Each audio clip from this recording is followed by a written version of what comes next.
Раньше же цензура была.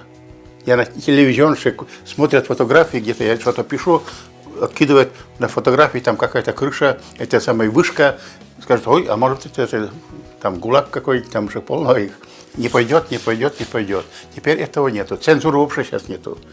Вся эта обязанность ложится на самого журналиста. Он цензор, он редактор, он отвечает за это. Ответственность, по-моему, она и была, и здесь еще может быть больше, поскольку он сам это отвечает. Тут уже, если, тема такая, если удастся ее поднять, обращают внимание. Тут уже поневоле и власти и так далее, они смотрят тут, как реагируют. Поэтому идут отклики. Ответственность, я считаю. Ну и талант. Не каждый может быть журналистом.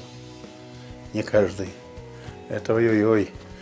Шутят, что журналистика может принести огромную пользу, если ей оттуда в армию уйти. Но это шутка. Это он давно уже.